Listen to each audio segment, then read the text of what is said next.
Ce n'est pas une leçon d'histoire de l'art. Ce n'est pas un guide. Ce sont des confidences. Des mots laissés sur un banc de musée par un homme un peu à côté qui regarde les tableaux comme on regarde des souvenirs. Bienvenue dans Confidences muséales, un podcast de Fabrice Roy.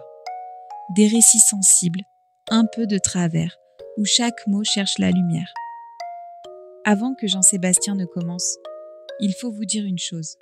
Vous n'allez pas voir le tableau, parce que parfois, regarder avec les yeux, ça empêche d'écouter. Alors, laissez vos paupières tranquilles, et si vraiment vous voulez le voir, on vous le montrera à la fin. Mais ce ne sera peut-être plus tout à fait le même. Dans la salle d'attente du dentiste, j'avais deux choix. Lire un article sur le détartrage ou feuilleter une revue qui parlait de la National Gallery of Art de Washington. J'ai choisi la revue. Et là, une image m'a frappé. Pas une publicité pour un sourire trop blanc, non. C'était une drôle de forêt. Pas une forêt de bouleaux, ni de pins, ni même de marronniers de banlieue. C'était une forêt de haut de forme. Des chapeaux noirs dressés bien droits, alignés serrés comme des troncs. Édouard Manet les a plantés en 1873 dans son bal masqué à l'Opéra. J'ai eu l'impression d'entrer dans un sous-bois étrange où chaque chapeau feutré me fixait comme un hibou à l'envers. Et au milieu de cette futaie d'hommes, des clairières surgissent, des épaules découvertes, des masques noirs posés sur des visages pâles de dames, des mains gantées tenant un bouquet ou un éventail, comme des fleurs rares qui auraient poussé là par hasard. Le tableau n'est pas grand. Il mesure un peu plus d'1 mètre de large, et pourtant, quelle densité!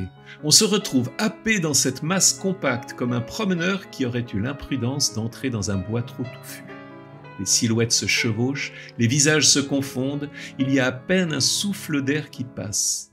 Et soudain, à gauche, un éclat de couleur, un polichinelle bariolé qu'on ne voit qu'à moitié. Il a de dos, mais j'ai l'impression qu'il m'a fait un clin d'œil et qu'il m'a dit « Hé, ne prends pas tout ça trop au sérieux, ce n'est qu'un bal après tout. » Et puis, là-haut, détail délicieux. Des jambes pendent du balcon, des jambes seules, coupées nettes par le cadre, suspendues comme des fruits mûrs. Ce détail-là, je l'adore. Comme si Manet nous disait « Vous croyez voir la fête, mais la fête déborde toujours du cadre. » Manet place ce bal à l'Opéra de la rue Lepelletier. Ironie, la même année, le bâtiment brûle, disparu. Le tableau devient alors presque un vestige, un souvenir de fumée. On ne reverra plus jamais ces salons tels quels, seulement à travers la mémoire d'un peintre. Manet, c'est l'homme des seuils, pas tout à fait académique, pas tout à fait impressionniste. Il aime capturer la modernité. Ici, il n'idéalise pas. Il met face à face le monde bien mis des messieurs chapeautés et l'ambiguïté du demi-monde, ces femmes masquées dont on ne sait si elles sont bourgeoises en goguettes ou courtisanes en service. Le scandale est là. On montre ce que l'on vit, pas ce qu'on voudrait faire semblant de voir. Le salon de 1874 refusera ce tableau. Trop trivial, trop peu noble. Manet est un paradoxe ambulant. Il provoque, il scandalise, mais il rêve du ruban officiel. Il veut être reconnu, adoubé par l'académie qu'il bouscule, comme s'il dansait lui-même au bal masqué. Un basque de révolté, certes, mais aussi un cœur d'enfant sage qui attend les applaudissements.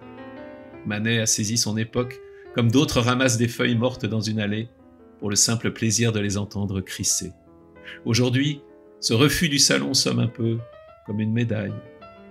Manet a même glissé quelques amis dans la scène, le compositeur Emmanuel Chabrier, le collectionneur Albert Hecht, et peut-être lui-même, caché parmi les chapeaux, comme si cette forêt abritait ses propres racines. Moi, ce qui me trouble, c'est cette impression de foule compacte. J'ai presque envie de respirer plus fort pour dégager un peu d'air. Les éventails deviennent des ailes de papillon, les regards dissimulés sont des lucioles. Au premier plan, une jeune femme tourne son regard vers un monsieur qui lui saisit le coude.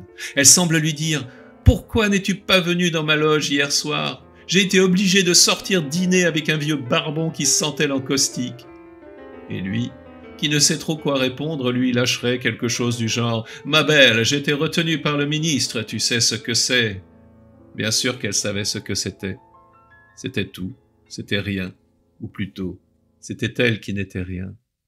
Alors, j'ai revu cette soirée de mon adolescence dans une salle paroissiale de Montreuil.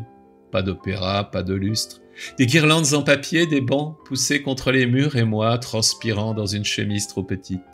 La musique grésillait sur le tourne-disque emprunté au curé.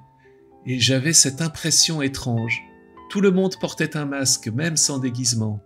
Chacun jouait un rôle. Le séducteur maladroit, la coquette studieuse, le blagueur qui cache sa timidité. Manet me rappelle cela. Dans les foules, les masques poussent tout seuls, même sans bal costumé. Ce qui m'a frappé aussi, c'est la carte de bal au sol sur laquelle Manet a signé son nom. Comme un billet tombé par inadvertance, un petit morceau de vérité abandonné. C'était presque attendrissant. L'artiste laisse sa signature non pas en haut comme un étendard, mais par terre, comme un déchet brillant qu'on aurait pu piétiner. Je me demande parfois si les chapeaux hauts de forme n'ont pas des racines invisibles. Si, le soir, quand on les pose sur une patère, on n'entend pas un petit soupir de bois, comme si ces messieurs transportaient chacun un arbre entier sur sa tête, et que la canopée de l'opéra bruissait ainsi sans un souffle de vent. Et je songe aussi que moi, je n'ai jamais porté de haut de forme. J'ai bien un casque de Solex, cabossé, qui fait fuir ma fille quand je vais la chercher au lycée. C'est mon bal masqué à moi, un papa un peu ridicule, croyant ressusciter un fragment de temps. Quand elle me voit arriver comme ça, Lucie me fait les gros yeux, mais aussi, je crois, elle m'envoie un sourire secret. Alors, je regarde encore ce tableau et je me demande, dans ces forêts de fête, qui regarde qui? Est-ce nous qui observons ces silhouettes ou elles qui nous fixent derrière leurs masques? Est-ce que l'art n'est pas, au fond, une sorte de bal masqué permanent où chacun cherche à se reconnaître derrière un déguisement? Carnet de la cuisine, écriture de Lucie avec une petite tache de pizza. Lundi, 18h50. Papa, j'ai regardé ton tableau de Manet. Enfin, je dis ton, mais tu ne l'as pas rapporté à la maison quand même. Tu parlais de la forêt de haut de forme. Moi, j'ai vu surtout un tas de chapeaux identiques comme des clones qui se sont donné rendez-vous. Ça m'a fait rire. On dirait des champignons noirs qui auraient poussé dans une cave trop chic. Lucie. Post-scriptum. Dis-moi, papa, j'ai pensé.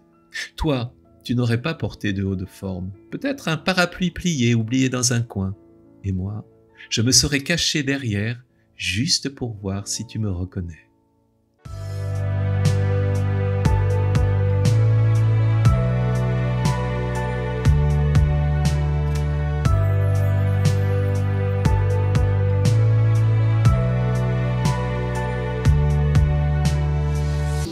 Confidence muséale, une série imaginée et racontée par Fabrice Roy. Musique composée par Gabriel Fauré. Pour suivre les prochaines confidences, abonnez-vous.